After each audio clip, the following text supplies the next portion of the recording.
Hello viewers, this is the Mentors of Main Show with Olumide Benson. Showcasing brand is indeed our job and we are still on it. But however, we started a topic last week, having realized that we need to first of all have a working business for us to be able to promote our brand. And then we started a topic on the 7 major guides to starting or holding the business. And we're able to analyze what business is all about. And then we took us on a journey on the guides. We started with one of the guides which talks about the first step of it, which is the 7 major guides to owning a business, or 7 attributes or 7 characteristics that anyone needs, any habit person can do with, and then can establish a business, can also grow a business with it. So we talked about the first point to the idea, and then we analyzed the idea. We talked about how you can generate idea, how you can generate profitable ideas. We talked about the sources of idea, and we also talked about the philosophy idea, which took us to the journey of the innate ideas and the adventitious idea. Right away, we're going to be discussing the second point on the 7 major guides to start or own a business. And I'm sure you want to wonder what the second point will be after talking about the first point, which is idea. Well, without much ado, the second point to owning a business, or the second major guide to owning a business, after talking about the first one, which is idea, so the second one is the know-how. The know-how. And so we want to talk about know-how and how this can really impact our businesses, or how this can really impact how we can start a business or we can own a business. Now, what is know-how? Know-how is just the practical ability that we put in place, or we put in motion, in order to be able to achieve a desired purpose. It's just a practical ability that is put in motion in order to be able to achieve the desired end. And so that's what know-how is all about.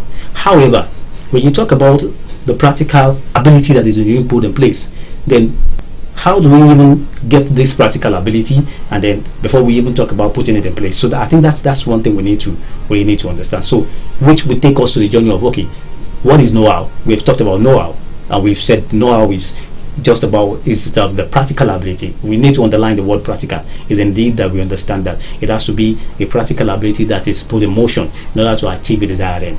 So where do we get this practical ability? How can we source this practical ability? How can we be so sure that we have a know-how, relating to a particular business that we want to venture into? Having had an idea, you may decide that, okay, today, well, maybe out of reflex or out of a deliberate meditation, we can decide a new line of business. But after coming up with this new line of business with an idea that we think will be sellable or will be profitable, now the next thing is, do we really have the know-how to turn this idea into profitability? I think that's what we need to ask ourselves. So there's no rocket science about know-how. There's no magic about it. It's just the simple ways, the ability you have to be able to put that idea in motion in a way that it will generate the desired result. So that's just what know-how is about. Now, so let's talk about the sources of know-how.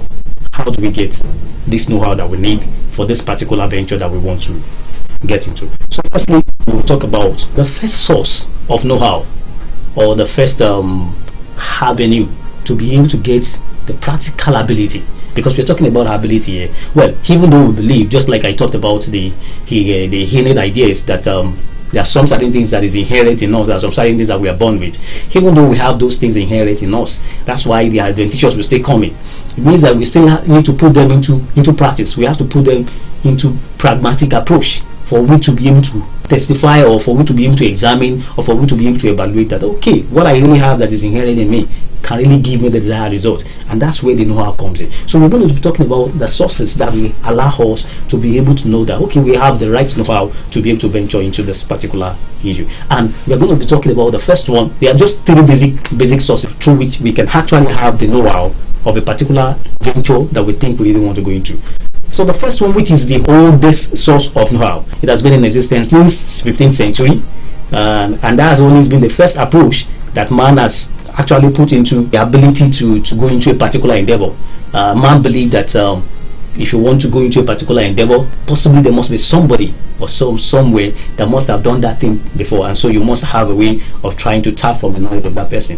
And that's what will take us to what we call apprenticeship. Like I said, apprenticeship has been with man as far back as 15th century, and then it has been, and up till now, apprenticeship is still reckoned with having been the oldest source of know-how, and it's still very much recognized even in this present age. So now let's now talk about what apprenticeship, how apprenticeship can come into play. Apprenticeship is an informal way of learning a particular endeavor. Informal in the sense that it does no a structured processes through which the learning will go through, but however it is always crafted in a way that you have to spend a particular period of time with somebody who is either like an instructor or a master who will teach you based on what he has been doing, or who will put you through some certain things in order for you to be able to garner knowledge, in order to be able to do that same thing that same person has been doing. You have been able to come up with an idea of a particular thing that you need to do. You need to first of all be sure that you have the know-how to be able to do that thing. And how do you now get to know that you have the know-how?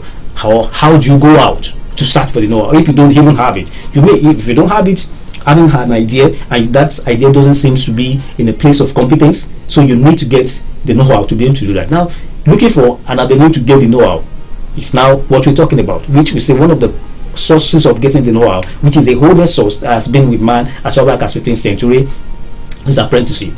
And that's one practical way in which you can just learn without any structure, any formal structure, without having to put anything in paper and bio, even if you have not really had the knowledge of paper and bio, so to say. But sometimes it is quite, especially in this time and age, it is very essential that we have the ability to be able to write and then read in order to be able to make the apprenticeship effective. Even though it is essential for us to be able to write and read, there are still some who does not have the ability to write and read, and yet they still go into apprenticeship, and then with apprenticeship they've been able to garner enough knowledge to be able to work in the endeavor that they are doing today. Just want us to understand the power, the height, or the advantage that is attached to apprenticeship. That is what you can gain as a result of apprenticeship. I need to also make us understand that one of the greatest scientific discoverers, Michael Faraday, who came up with several scientific discoveries in chemistry and in physics, learned through apprenticeship. From record, what I was able to collect was that Michael Faraday only had the basic knowledge of how to read and write before he decided to go on the journey of apprenticeship with a book binder and at the same time a publisher. And in working with his master as an apprentice, Michael Faraday started reading all kinds of books, because what he was actually doing, he was just helping his master. His master was always putting him through how to bind books, how to publish and stuff like that, how to print and stuff like that. And at the end of the day, Michael Faraday started reading all kind of books to the extent that he became one of the greatest scientific discoverers till date. Now, Michael Faraday, as for some of us who had the elementary sciences and who are also in the field of engineering and sciences, we know who Michael Faraday is. Michael Faraday has propounded a lot of theories that has been accepted and has been in use till today with respect to science. Why I decided to bring in this example is just for us to make us understand that the fact that we have to learn through apprenticeship does not limit us in any way. So basically, we need to understand that apprenticeship is so important, despite the fact that one way or the other it may have been looked down on because of the present day education, because of the formal education that is so accessible to all of us. But that notwithstanding, is still not limited, and it's still not a factor to limit you if all you need to do is, after coming up with your idea, if all you need to do is to go by the journey of apprenticeship in order to be able to get the required know-how for you to be able to venture into that idea to make it a profitable business, to make it a profiting venture. So that's that about apprenticeship. So secondly, we're going to be talking about the formal way through which you can also get the know-how, which is basically academics. Academics in the sense that you may have been privileged to go to school and study for some time on that field of endeavor, or study for some time on the field of endeavor with which you have been able to come up with an idea. And sometimes it may not even be directly with that field of endeavor, but that you have come up with an idea. But the fact that you have an idea and you have some good knowledge to an extent in a particular endeavor, which is also a professional knowledge, such can help you to be able to build on the particular idea that you've been able to bring up. In a nutshell, what I'm just trying to make you understand is that know-how is as essential as the idea itself, which means you can get, and so having your idea after you having an idea, before you can venture into business and make that business a profitable venture, then the second major guide that you need, or the second characteristics, or the second feature that is as important as the idea, is the know-how. However, there is also another source through which we can also develop our know-how in order for us to be able to make a profit in business, which is a hands-on experience, which has to do with you, which has to do with what we call the work experience. The work experience or the hands-on experience may have to do with you probably having an academic knowledge, and then put it into a practical activity, which will now be combined together as an academic knowledge and the practical activity to give you a hands-on experience. So the hands-on experience can also serve as a strong avenue through which we can be able to get a know-how. And so it's very, very much important for anyone who wants to profit through his idea to be able to be very frank with his or himself, to be sure that he has gotten at least an adequate know-how, that is a knowledge or an ability that can bring in the desired result through either work experience, through apprenticeship, or through formal education. Now, putting all these three things together, then you can be rest assured that you are quite much equipped to be able to venture on the journey of turning your idea into profiting. So this is just the second major guide that we need in either starting a business or owning a business. We've talked about the first one, which is the idea, and now we're talking about the know-how. So if we have these two put together, we are still on the journey. We're just getting close to the journey of becoming, having what it takes to be able to, having the 7 major guides, or having what it takes, or the characteristics or the feature that's needed to be able to start or own a business. So, however, we'll still be talking about the third one, the fourth one, the fifth, and the sixth one.